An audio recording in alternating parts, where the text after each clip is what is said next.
This new Logitech G Pro X Superlight's definitely the lightest wireless gaming mouse that I've ever gotten my hands on. Being part of Logitech's Pro series, as you might have guessed, it's really not cheap.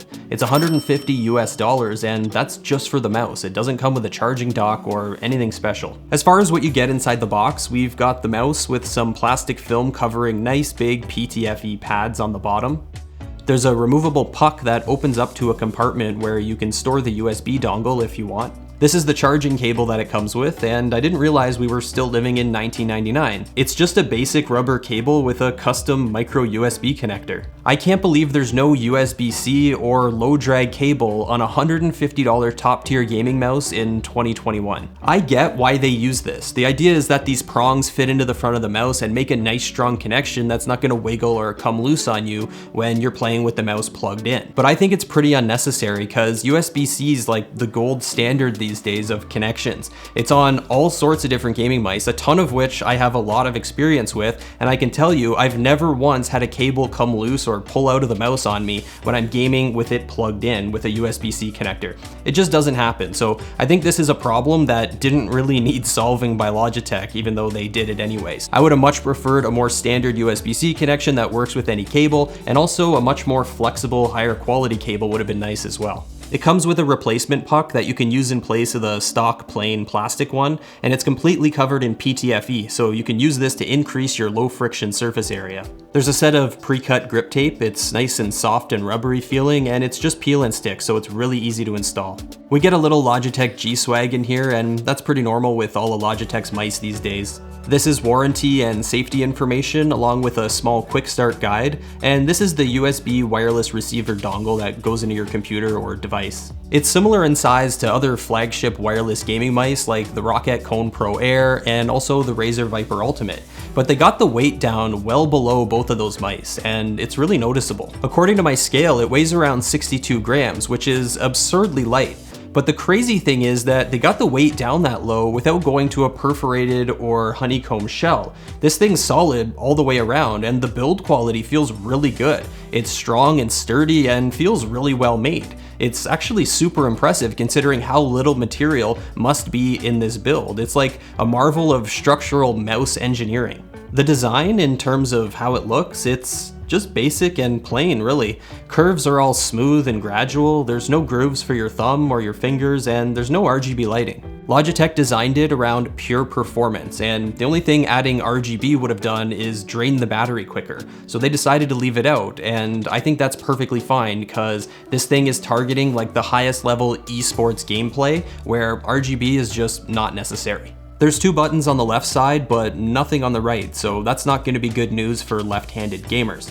They sit close to the body and they don't really stick out too much, but the placement's pretty much perfect. It kept me from making any accidental presses, but at the same time, it was still really easy to find them when I needed to. Being such a generic shape, it's really easy to grip with pretty much any grip style. I use a fingertip grip style and it was perfectly fine for that. The only thing that I did notice is that because the high point is more in the middle, it feels a little bit uncomfortable to me personally if I try and use a palm grip. I like the hump to be a little bit more towards the back for that grip style, but that's just a personal preference thing, and I really think that the generic shape makes it perfect for really any grip style that you want to throw at it. The bottom's got loads of PTFE contact surfaces, and like I mentioned earlier, you can swap out that stock plastic puck for the one with extra PTFE to really maximize that glide surface. Logitech's got their best performing hero sensor in here. Its max acceleration's over 40G and it can track over 400 IPS. Resolution starts at 100 and goes all the way up to 25,600, which I think is insane and kind of unnecessary.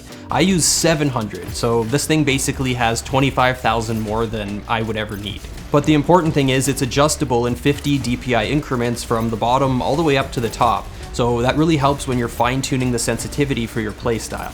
Tearing it up in Doom Eternal was awesome. The Superlight easily kept up with the fast gameplay without any liftoff issues, no lag, no skipping. This hero sensor is simply one of the best that's out there on the market. I like the scroll wheel that they put on this thing as well. It's grippy and it's got a good amount of tension, so I found that I could press straight down on it to activate the button, but without scrolling all over the place by accident. The primary buttons carry a very neutral shape, and I like that a lot more than buttons with deep grooves or curved surfaces. Now, unfortunately, I have no idea what types of switches are powering these primary click buttons, because Logitech doesn't seem to disclose that information anywhere. I didn't see it in the user's manual, it's not on their website, and I did some Googling and it seems like it's just, I don't know, they're not telling us for some reason. And that's unfortunate because based on some of the comments that I saw on some of my other Logitech review videos, I know that a lot of people have questions about switches because there's been instances in the past where people have reported double clicking issues on some old Logitech mice. So it would have been nice to have been able to definitively tell you, hey, it's using this brand new type of switch that's nothing like what we saw before, but unfortunately I can't do that. But what I can say is I've been using it for a while as my main mouse for testing purposes, and I've had no issues like that whatsoever. In fact, no issues at all in terms of performance with any part of this mouse. It's just a top tier performer as far as I'm concerned. Now let's do a quick click test so that you can hear what this mouse sounds like.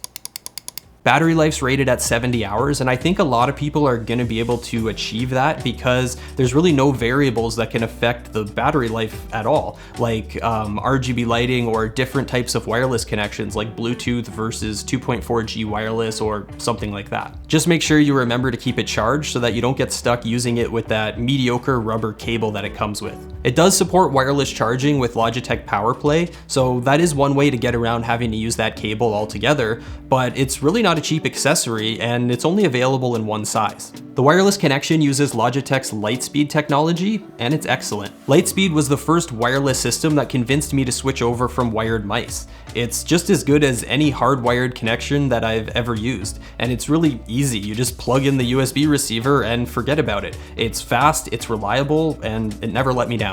The G Pro X Superlight's an impressive wireless gaming mouse in a lot of different ways. The fact that they got the weight down as much as they did without compromising the build quality is amazing. And I mean, it's a professional level Logitech gaming mouse, and the performance is definitely there in all aspects. The big questions are, what the hell kind of switches is it using, and is there the potential to have issues down the line? And the answer is, I have absolutely no idea. But what I will say is, based on my own experience testing this mouse over the last little while, I have not experienced any issues with the switches. So let's just hope it stays that way.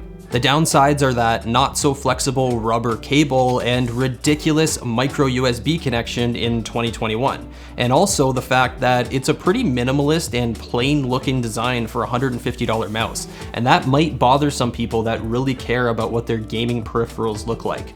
But if raw performance is what you're after and you really like lightweight gaming mice, then the G Pro X Superlight is a top tier performer, and you really shouldn't hesitate to use it as your main gaming mouse. The purchasing links along with other specs and features are going to be down in the description. Make sure you check that stuff out if you're interested, and also give the video a thumbs up before you leave and get subscribed because there's a lot more content on the way.